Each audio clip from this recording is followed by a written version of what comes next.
Welcome back. Thank you very much for staying with us. Now, it's Childhood Cancer Awareness Month, and non-profit organization Rainbows and Smiles is calling on all fitness buffs to lace up and get active.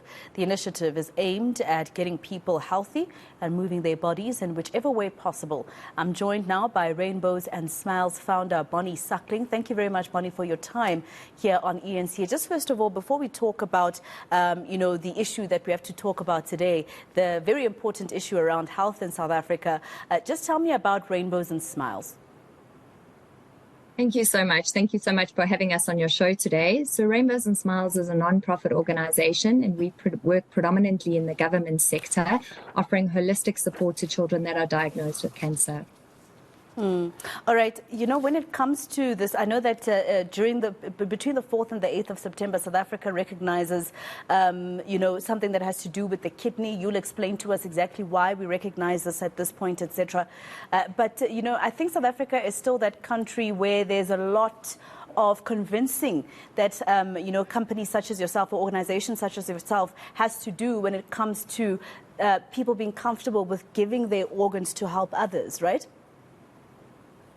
So I'm not really sure about organ donation at all. So we're a childhood cancer foundation, and I'll tell you a little bit about that. So in South Africa, we've got approximately about 800 children that are diagnosed with cancer each year. And about 2,000 children actually don't reach the treatment centers in time. So what we're trying to do is create as much awareness and advocacy around childhood cancer for the month of September to get those children to treatment facilities, because we want to tell people that childhood cancer can actually be treated, and it can be treated really well in South Africa. Why do the awareness particularly in September? So September is International Childhood Cancer Awareness Month. And what we're doing for the month, if you don't mind me elaborating a little bit, is that each day throughout the month of September, we're honoring a survivor of childhood cancer. All of us within our foundation have a personal story when it comes to childhood cancer. So for every day in the month of September, we've chosen a survivor, and we're running, jumping, skipping, cycling, swimming, and then we upload the child's name onto social media. I'm not sure if you can see that. Let me move a little bit more into the camera. And we put it on our hand and we upload it onto social media, and we get as much exposure for the little survivor as we possibly can. And also while having a little bit of fun around a very sensitive, very, vulnerable subject.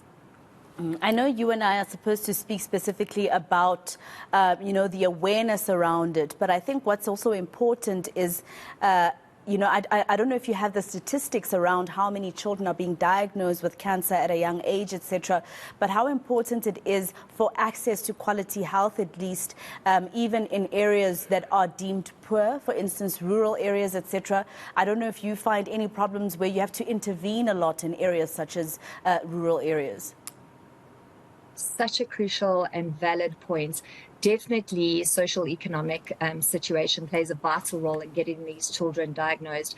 I think from the poorer communities, often, I hate to even say it like this, they'll go to the clinic, they'll be, shoved around and not actually get the treatment that they need. And early detection of childhood cancer can actually save the life of a child. So it's imperative that we educate, we advocate, and we get the warning signs for childhood cancer out there. And that's really what our social media campaign is about. It's about creating this vital awareness so that more children can be diagnosed.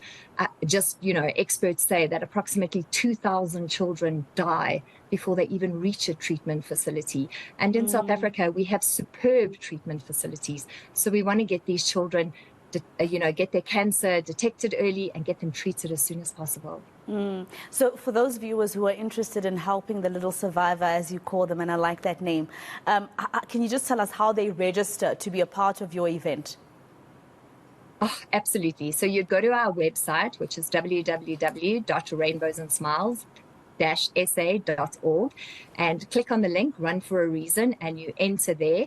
We do ask for a 350 Rand donation. It isn't an entry fee, it's an actual donation, and this will be used to help us continue the work that we do within the government facilities.